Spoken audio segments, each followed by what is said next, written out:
Terima kasih, Bang Datuk Karni Ilyas. Ya, saya nggak paham tuh hukum, tapi saya paham rekayasa kepolisian. Ya, oke. Kalau saya ditanya, ya, kepolisian ini mau direformasi atau dibubarkan? Saya jawab dibubarkan. Ya, karena apa? Karena memang sudah kotor, buruk. Ya. Bukan karena kepolisian di bawah, tapi memang karena jenderal-jenderalnya kotor, busuk. Saya kasih contoh, mantan Kapolri. Dialah otak rekayasa barang bukti digital. Dia, mantan Kapolri. Terus bagaimana jajaran di bawahnya? Kalau mantan Kapolri saja sudah otak rekayasa. Kalau Pak Mahfud MD nanti terpilih sebagai tim atau ketua tim reformasi, saya hadiahi buku ini. Buku ini saya susun. Bukan karena saya benci terhadap kepolisian, tapi karena saya cinta kepolisian. Ya. Ini bukunya Pak Mahfud MD dan siapapun yang menjadi tim reformasi kepolisian. Rekayasa barang bukti digital oleh Puslapor Polri. Studi kasus kopi sianida. Kalau ingin membenahi kepolisian, kasih contoh bagaimana menghukum bahkan mereka yang pernah menjabat kepolisian.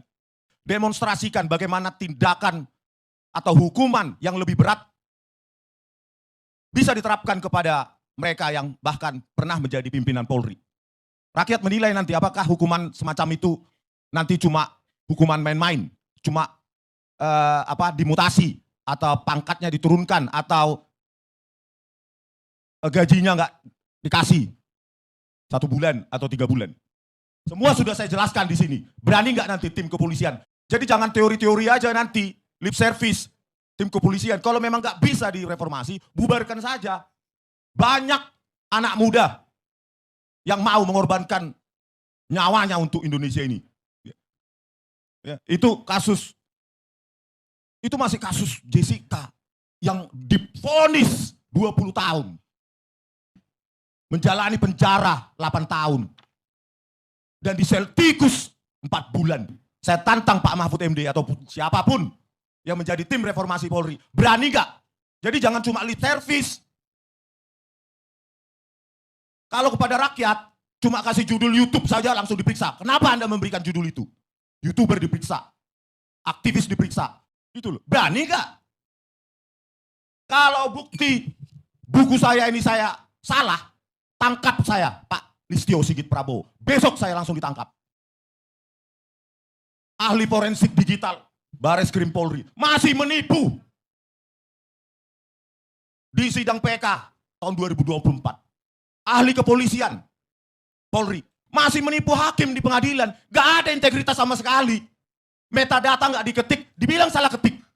Ribuan frame hilang, itu cuma salah ketik. Di Redsoft dan Freemake, software gratisan untuk mengabur-ngaburkan, sehingga tercipta narasi rekayasa, karang-karangan. Itu dibilang, software bawaan di VRTL View, bohong, hancur. Berani nggak? Saya tantang Profesor Mahfud.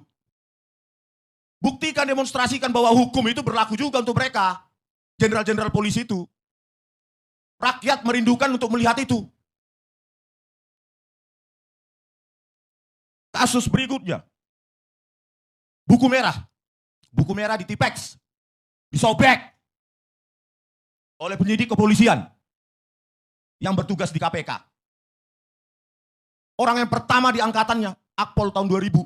Dia yang menjadi jenderal, tembus bintang 1. Sementara yang menerima hadiah Makayasa enggak. Orang yang baik justru enggak jadi apa-apa. Bagaimana membenahi ini? Kalau enggak dibubarkan saja. Bang Karni, saya kira... Bentar, masih panjang ini. Makanya berani enggak tim reformasi Polri ini menangkap, memeriksa mafioso di dalam kepolisian ini? Itu tantangannya. Kalau cuma nanti lip service, berikutnya rakyat lupa, ngapain ngabisin anggaran membentuk tim-tim seperti ini? Omong kosong. Omong kosong. Kalau nggak punya nyali, bersih boleh. Tapi kalau nggak punya nyali untuk apa? Nggak ada hasil. Ya, Pak Prabowo Subianto. Kasus KM 50 ini lebih brutal. Ya, saya baca keputusannya dengan seksama. Ya. Bagaimana mungkin yang diforensik justru HP dari 6 laskar FPI yang tewas dan sempat dijadikan tersangka. Saya baca di keputusan, nggak ada itu di forensik. Polisi-polisi yang ada di lapangan, nggak ada. Di mana fairness-nya kepolisian? Sudah memang sangat bobrok. Kalau bisa saya didengar Pak Prabowo Subianto, bubarkan Pak. Dan jangan ada lagi pangkat-pangkat jenderal untuk kepolisian. Sombong. Seperti negara lain saja, inspektur utama kepolisian, inspektur ini kepolisian. Jangan pakai jenderal-jenderal. Sombong mereka. Belum lagi, masih kasus 50, KM 50. Ya. Polisi memerintahkan menghapus jejak digital di HP di warga rest area KM 50. CCTV-nya juga diperintah hapus. Genangan darahnya juga malah dibersihkan, bukan di polis lain. Rest areanya justru langsung dibubarkan. Padahal baru setahun berdiri. Fiber optik 20 jam sebelum putus. Hanya anak kecil yang percaya itu. 20 jam sebelum kejadian 7 Januari 2020 putus. Tidak dianalisa seratnya. Serat fiber optiknya. Benar nggak putus? Apakah digunting, dimakan tikus, kena petir? Tapi itu semua diterima hakim. Karena hakim berpendirian, kalau sudah keterangan dari kepolisian, itu pasti benar. Inilah rusaknya kepolisian. Kasus Kanjuruhan. 3 jam durasi video, 3 jam lebih durasi video. Hilang di gate sekian itu. Dan di parkiran. Kerjaan siapa itu? Teman-teman, kembali lagi bersama saya di channel video ini. Kali ini kita melihat cuplikan video yang begitu sangat menarik. Nah, di sini disampaikan para netizen bahwasanya salut Pak Dr. Rismond Sianipar, maju terus dan bongkar keborokan aparat hukum yang penuh rekayasa. Sehat selalu Pak Rismond, sungguh pahlawan kejujuran Pak Rismond. Semoga Pak Rismond dikasih kesempatan untuk memimpin negeri ini, membina KPK dan Kejaksaan. Rismond pahlawan kejujuran. Betul-betul apa yang diucapkan Bang Rismond, fakta buktinya jenderal yang disebut pun hanya bisa diam.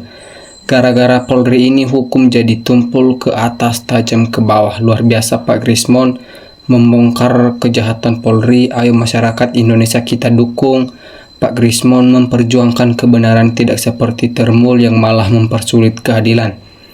Ayo rakyat bersatu pada dukung Rismond CS agar NKRI menjadi negara yang bersih, berwibawa di mata dunia. Hukum tegak lurus.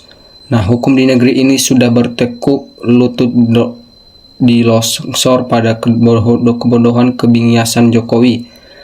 Polisi tegakkan kebenaran, bukan tegakkan yang bayar. Kalau demikian rusak negeri ini. Bang Rismond CS adalah pejuang kebenaran dan kejujuran, memerangi kasus-kasus manipulasi yang dilakukan oleh institusi polisi. Berjuang terus para pahlawanku, semoga Allah swasta senantiasa melindungi dan memberikan petunjuk dan mempermudah untuk menegakkan hukum tanpa pandang bulu.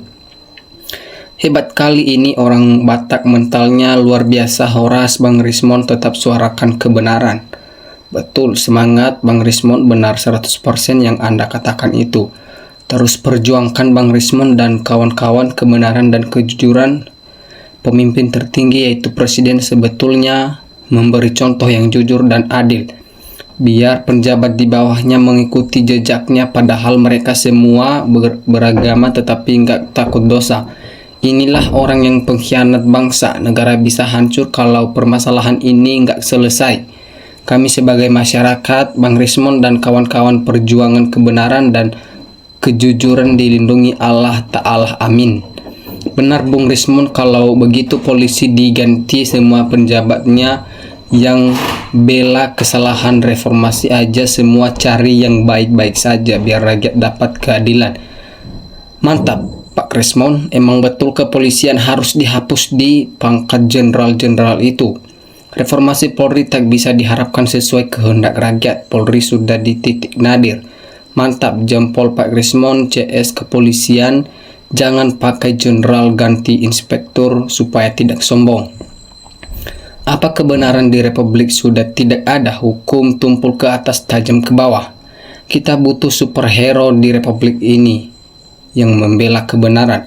Saya mendukung Bang Rismon CS bongkar, jika perlu bubarkan semua keborokan aparat hukumnya, kemudian diganti dengan orang-orang yang baik dan jujur di negeri Indonesia tercinta ini. Nah, gimana lagi rakyat mau percaya dengan konstitusi polisi seperti ini? Hentikan kejahatan, sayangilah negerimu, bangsamu, bela kebenaran dan kejujuran. Jokowi dihukum, adili Jokowi dan semua yang terkait permasalahan hukum. Terus berjuang Bang Rismon, Mas Roy, Surya CS, Ibu Tifa, Mas Dian, dan orang-orang yang menegakkan kebenaran serta keadilan.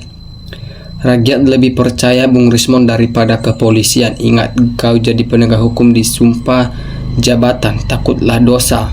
Kalau memang presiden nggak berani untuk mengadili orang yang sudah punya kesalahan, dihukum sesuai perbuatan yang diperbuatnya. Adili Jokowi, Luhut, para menteri, Kapolri, dan aparat hukum yang lama dicopot, ganti yang baru. Nah, ijazah jelas palsu, penjarakan KPU termul, Jokowi aman negara. Lanjut Bang Rismon, sianipar dengan kajian ilmiahnya, biar NKRI bisa bersih dari perilaku orang yang manipulatif hal hukum ekonomi bernegara. Salut buat Bung Rismon, maju terus para pejuang kebenaran. Horas-horas pahlawan kebenaran dan kejujuran. Terima kasih Bang Rismon dan Mas Roy Bu Tipa atas kebijakannya sehingga masyarakat luas mengerti hukum rakyat harus diberlakukan untuk ketahuan Indonesia, ketuhanan Indonesia. Indonesia darurat hukum tegak dan darurat para penjabat hukumnya yang amanah. Hidup Pak Rismon, lawan kejahatan, seluruh rakyat Indonesia mendukung Bapak. Kalau tidak dipenjarakan KPU serta Jokowi, lebih baik kita sebagai rakyat mendukung untuk demo. Memang Indonesia ini perlu perbaikan yang sungguh-sungguh biar adil makmur. Seandainya DR Rismon Hasiholan Sainipar tidak dijahati atau dikriminalisasi, pasti kepolisian Indonesia akan terbongkar keborokannya. Kasihan para korban yang telah menjadi kambing hitam. Bobroknya polisi salah satunya tragedi Stadion Kanjuruhan Malang yang menewaskan lebih dari 100 orang di lokasi. Jokowi ditangkap, diadili, tak ada yang kebal hukum, kalau salah dihukum dan makzulkan Fafa. Saya sangat setuju dengan pernyataan Pak Rismon sianipar ini. Kalau rakyat kecil yang bermasalah, pasti aparat hukum pasti terus sibuk nanggapin. Tapi jika penguasa yang bermasalah tidak diapa-apain, artinya peraturan hukum hanya berlaku bagi masyarakat kecil saja, sementara untuk pejabat tidak ada sama sekali. Nah, bubarkan aja Kapolrinya. Emang yang penjahat, semoga sehat semua pejuang kebenaran. Kalau penegak hukumnya nggak adil dan tega, maka akan gaduh negara ini dan tidak akan berhasil.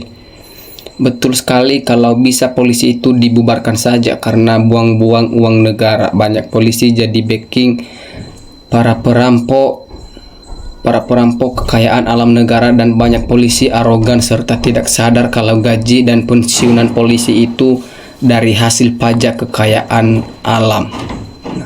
Memang Indonesia hukum sangat parah, kalau rakyat salah dikit-dikit langsung ditahan. Tapi kalau aparat dibiarkan, karena hukum di Indonesia masih bisa dibeli dengan uang, semakin uang banyak akan jadi raja tega, atau Jokowi adalah raja tega atau dajjal. Kenapa sebagai penegak hukum negara runtuh, rontok, tidak ada kekuatannya, mulai dari Kapolri, MK, KPU, karena semua adanya suap-suap dari Jokowi berkeliaran. Nah, masuk gorong-gorong video dan viralkan, ngasih bantuan video viralkan, giliran tanya ijazah malah umpetin, malu ya, takut ketahuan palsunya. Pak Rismon, Polri tak perlu dibubarkan, tapi oknum terutama Kapolrinya yang dicopot ganti. Jokowi beang, keledai keborokan, hukum, dan ekonomi di Indonesia ini. Terima kasih banyak Bang Rismon sudah mewakili rakyat semua orang-orang. Zolim dilaknat amin. Setuju tegakkan kebenaran, Polri harus benar-benar berani. Jokowi harus ditahan dan dipenjara. Jokowi sangat kejam serta bengis. Kenapa setan-setan berwujud manusia dibiarkan terus bergentayangan, merusak ke segala sektor, dikritik, dikasih saran, sekalipun dicaci maki, seakan-akan tidak bergeming, bahkan makin ganas, makin keji, dan sangat biadab, hilang rasa pri kemanusiaannya. Nah, oke teman-teman, sekian pembahasan kita kali ini. Terima kasih. NKRI harga mati.